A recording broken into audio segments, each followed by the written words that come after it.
Yeah. Well, Shabbat Shalom, everybody. Shabbat Shalom. Yeah.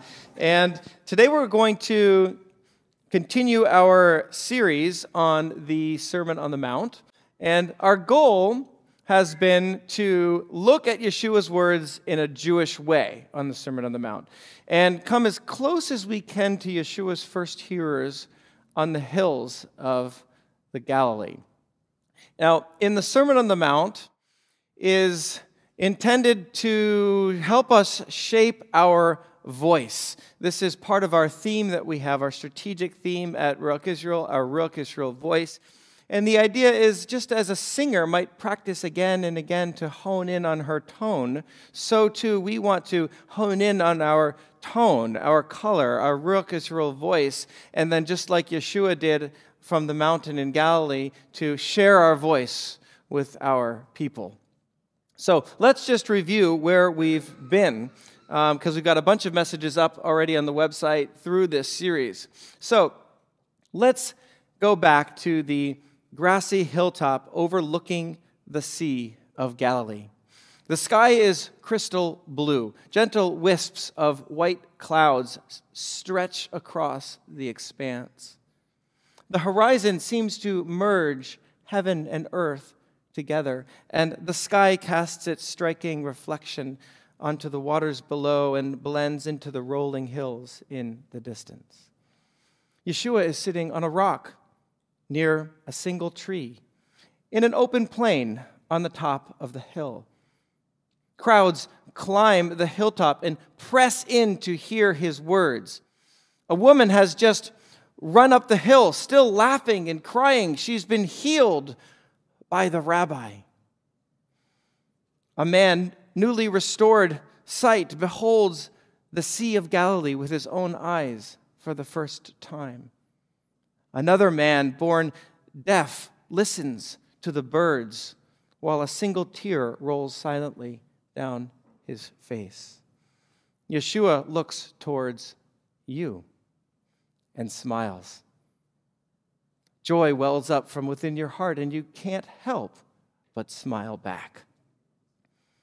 Your rabbi stands up and raises his hands and says to the ever-growing crowds, Ashrei, truly happy are the poor in spirit, for theirs is the kingdom of heaven. You scan the crowd. Not everyone here feels as you do.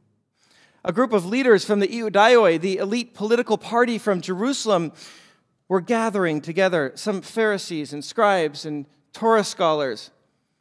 They found Yeshua's words difficult. They thought the kingdom of heaven was theirs. Yet Yeshua said it belongs to the poor in spirit, the lowly common Jews of the land who, in their eyes, knew nothing. Yeshua continues speaking to the people. You are the salt of the land, the light of the world. The Iudaioi were becoming restless, and they whispered to each other, how dare this intractable rogue preacher challenge our authority on the Torah of Moses? The Iudaioi were vying for religious control over the Galilee. They had not commissioned Yeshua to teach. Now Yeshua was saying to these Galileans, you are the salt of the land, as if to imply that these Galilean Jews who followed this unauthorized teacher were the ones to uphold the covenant of Moses with God, the covenant of salt, and even carry Israel's promise to the nations, a light to the nations, a light to the world. Yeshua pauses for a moment. His eyes flash with passion, glancing at the Iudaioi, and he stretches out his hands over the people. Do not think that I came to abolish the Torah or the prophets. I did not come to abolish, but to fulfill. And then he says, for I tell you that unless your righteousness exceeds that of the Pharisees and the Torah scholars, you shall never enter the kingdom of heaven. Yeshua's words hung in the air, and a deafening silence settled over the crowds. Let us pause and come back to our Ruach Israel sanctuary and unpack what's happening here. We're in Matthew 5, verse 17. These are very profound words that need to be at the heart of our Messianic Jewish voice. Yet these are also words that have been profoundly misinterpreted in centuries past. When later Christian commentators of the 3rd and 4th centuries read this text, it was through the lens of the Jewish expulsion from Jerusalem in the 2nd century. They were steeped in Greco-Roman anti-Jewish ideologies and had absorbed a philosophical worldview that could not accommodate a Jesus who lived and preached a Jewish life rooted in the Torah of Moses.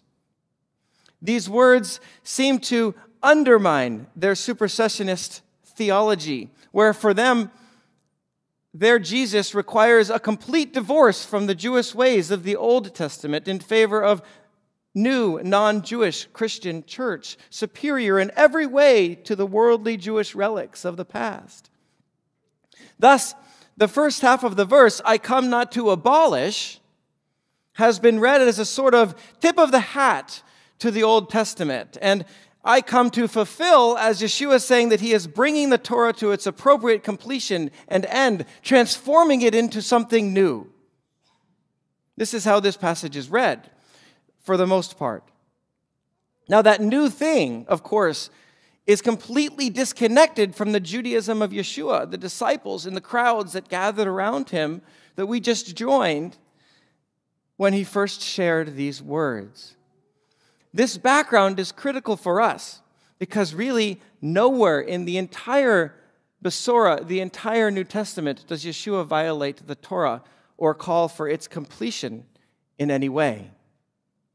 Instead, later commentators reading with an anti-Jewish lens were ignorant of the diversity in the first century Jewish world, and they made the assumption that Judaism was uniform in Yeshua's day. When Yeshua challenged a particular Jewish sect, they read it as a universal rejection of Judaism as a whole. And you get Jesus against the Jews, but it was never meant to be that way. Let's dig a little bit deeper. In our previous messages, we've talked about how Yeshua's first hearers were the Am Haaretz in the Galilee, the people of the land, who didn't quite fit into one of the many sects of Judaism in the first century, so that they sort of became a group in their own. Though they were usually poor, and they were criticized by the Iudaioi were referring to this group of temple elites of Judea, and they were made up of Pharisees and scribes and Torah scholars. A first century study of life in the Galilee demonstrates that these Galilean Jews were actually very observant. They observed Shabbat. They observed the holy days. They observed circumcision. They observed the basics of kosher. They took the Torah very seriously. Jewish scholar Lawrence Schiffman concludes that the Galileans actually followed a more literal and in some ways even more strict interpretation of the Torah than the Pharisees and the Torah scholars of the Iudaioi. For example, the Judean Jews held stricter sexual purity laws than the Iudaioi. Yeshua and the Galilean Am Haaretz were not more relaxed about the Torah than the Pharisees. However, they did minimize and even critique the role of Pharisaic authority, the authority of the Iudaioi, especially as it related to ritual purity, to temple tithing, and Jerusalem state affairs. This was primarily because they thought that the leadership in the temple had been corrupt, and they were living far away from the temple, not in that world, and they didn't like it. These Pharisees of the Iudaioi party were imposing new reformations. They were adding to the Torah of Moses by requiring Jews who were not priests to take on priestly rights. They imposed a high temple tax on poor people, and their own interpretive tradition that they put on the people that was called the tradition of the elders. Now, while Yeshua makes it clear that he is not opposed to interpretive traditions in general, even not opposed to this tradition of the elders in general terms, he rebukes the Pharisees for wielding these new reformations to gain control and exert their own power over the people. That was the heart of what he was getting on them about. Oscar Scarson suggests that these Pharisaical reformations were seen as a kind of oppression over the people, and the traditional Galileans did not embrace them so readily. In turn, the Iudaioi referred to the Jews of the Galilee in derogatory ways in the first century. So we see in other areas, outside of the biblical text, that they were viewed as being too relaxed in the details of ritual purity, which is something that the Pharisees emphasized. The religious Galilean Jews resented the religious scholars of Judea, and the scholars of Judea looked down on the religious Galilean Jews. Does that make sense? And we see this tension play out in the Gospels. The Iudaioi critiqued Yeshua for allowing unclean people to touch him. We see this in Mark, and Matthew, and Luke, and in John. Yeshua offends them because he's not nearly as concerned with contact with the dead or tombs or people with leprosy. In Mark 12:15, Yeshua is heavily criticized because he would eat with tax collectors and with sinners. This wasn't just about associations. This was about ritual purity ramifications that they saw he was breaking. The house of Shammai, one of the schools of Pharisees in and of themselves were very complex, and they weren't all the same. But one of the schools, which was in power at the time, had ruled that a Pharisee who is ritually unclean because of a discharge must not eat with an Am Haaretz who was also unclean with the same discharge. Why? Because the impurity of the Galilean Haaretz was worse than the impurity of the Pharisee. Do you see? This is what they were up against. Yochanan ben Zakkai was said to have lived 18 years in the lower Galilee when the temple still stood during these days. And he retorted, "Galilee, Galilee, you hate the Torah." In John 7:48-49, the Pharisees in Jerusalem say the same thing. And this roots John very early in temple times. They call the Am Haaretz, this crowd which does not know the Torah. They're not saying that these were not religious Jews. They're insiders. They weren't talking about the basics of Jewish life. Instead, they're critiquing these in-house ritual purity customs and traditions. These are statements of religious elitism. They're saying, these Galileans don't have a say on how to interpret the Torah. We have the say. We have the authority. They don't listen to us, and so we're putting pressure on them. See, this is the background that we need to help us understand Yeshua's pointed words in the Sermon on the Mount. Do not think that I come to abolish the Torah or the prophets. I do not come to abolish, but to fulfill. So a reading that Yeshua came to fulfill by finishing up the Torah is superficial. It's the opposite of Yeshua's intention. First, it actually contradicts the clear meaning of the passage when it's juxtaposed against the word abolish. You can't get stronger than that term in the Greek. End and abolish are the same thing. A verse which reads, "Do not think that I come to abolish the Torah. I do not come to abolish, but to abolish it," makes absolutely no sense. In fact, the verb that Yeshua uses for abolish is strong, and it indicates doing away with, tearing down, putting an end to, making invalid. These are the things it's not. Yeshua is saying to these Jews who are vying for religious authority, don't think I come to do away with, to finish, to end, to invalidate, to undermine. I don't come to change anything about the Torah of Moses and the prophets. No, I come not to abolish, but to fulfill. The Greek poreo can mean to carry out, to make it happen, to fill it to the brim, to point to the heart.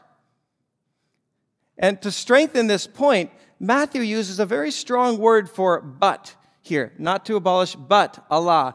And it implies a negation of what was before, the opposite of what was there after it.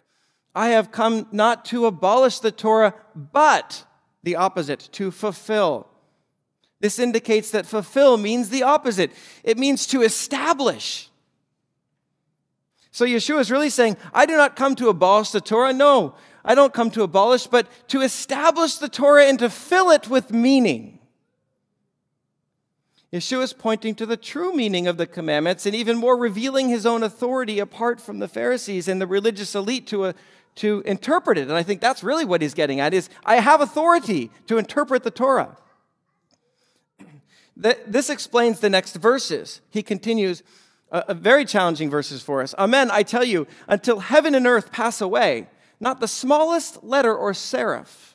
And what that means in Hebrew would be the smallest letter is a yod, the little yod. And then, or even the tiny ornamental letters, on the shin where it has a little crown in the Torah scroll. He's saying, not even that little crown shall ever pass away from the Torah until all things come to pass. And he's not talking about his resurrection. He's talking about the new age, when the great resurrection of the dead happens, and we don't marry each other, and we're in the kingdom of heaven, and there's no more death, and, there's no more war. Therefore, whoever breaks one of the least of these commandments and teaches others to do the same shall be called least in the kingdom of heaven, but whoever keeps and teaches them, this one shall be great in the kingdom of heaven.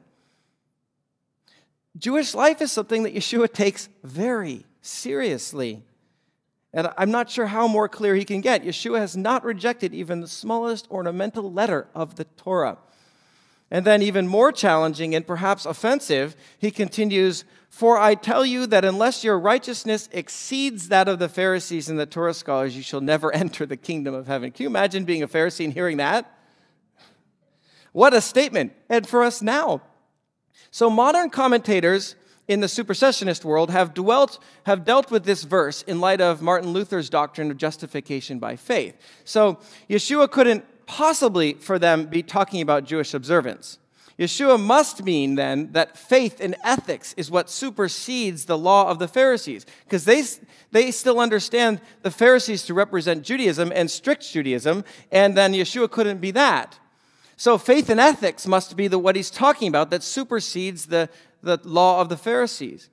So this is translated, when you see the Pharisees as a universal group of Jews, this is translated into faith and ethics supersedes Judaism.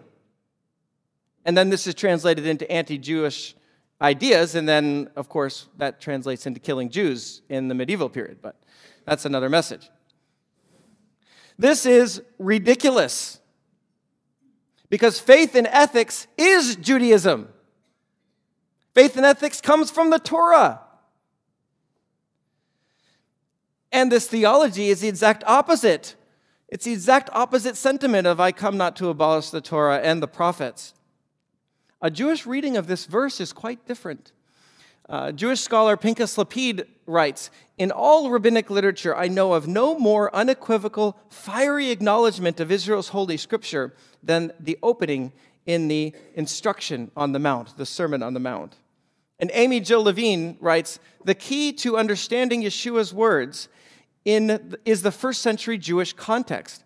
We understand here that Yeshua is not a Christian talking to other Christians. He is a Jew talking to other Jews about issues that are well within the Jewish world. He's not telling his fellow Jews to do away with the Torah. That would be ridiculous.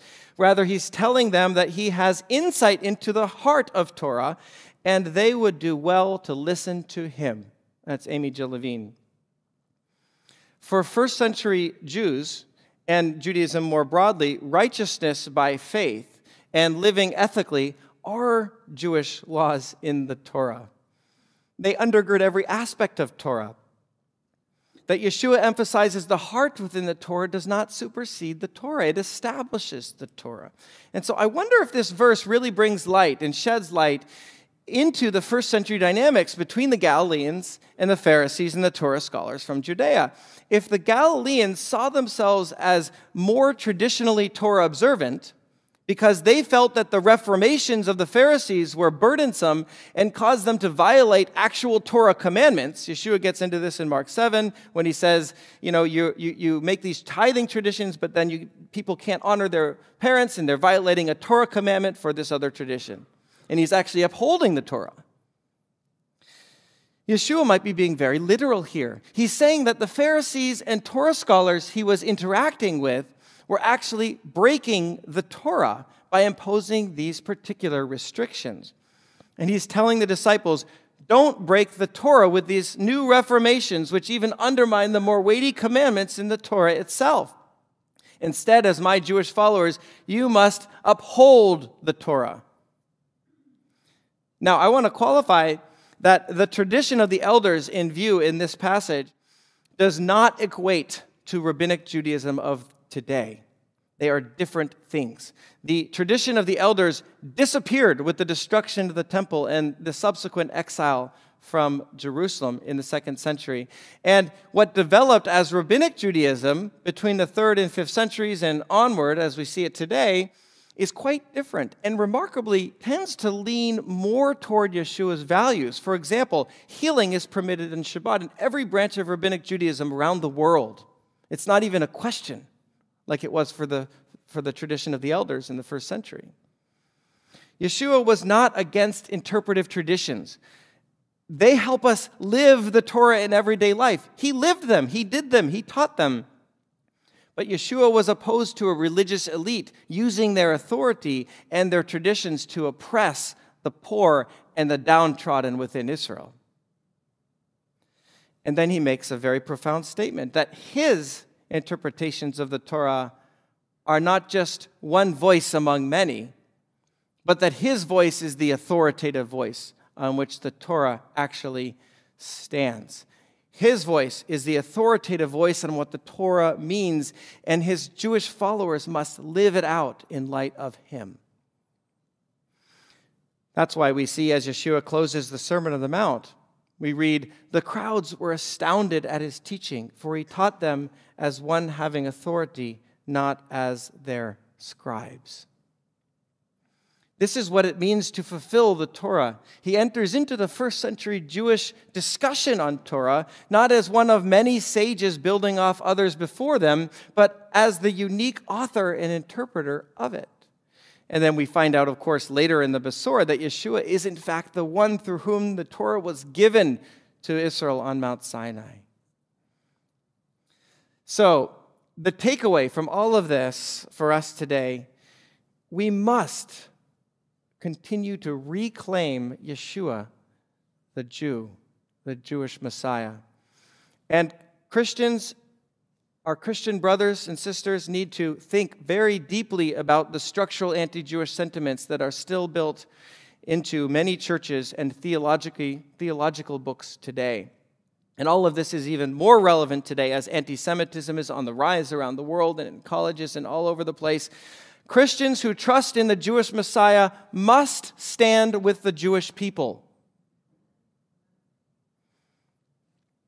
And this theology undergirds how they see themselves in relation to the Jewish people. Our own Jewish people must take a second look at Yeshua, the remarkable Jew, and consider seriously his life and his claims and his resurrection from the dead. And we Messianic Jews must follow Yeshua's Jewish example. We were never supposed to depart from Jewish life. And for the Jewish people, Yeshua must be the doorway into a deeper Jewish life that we must continue to carry on the door of a door from generation to generation, because this is what he's called us to do. And this is simply who Yeshua is. Now, join me back on the hills of Galilee once more. Where we left, Yeshua's words hung in the air, and a deafening silence settled over the crowds. The people waited expectantly. The Iudaioi shifted and furrowed their brows. A welcome, gentle Galilean sea breeze swept over the hill, lifting the tension and making the tall grass shimmer all around you. You hear birds calling from the small tree nearby where Yeshua stood. He smiles knowingly and continues to teach. You have heard it was said from long ago, do not murder. And yet I say to you, do not even be angry with your brother. And we'll pick up with these words next time. Shabbat Shalom.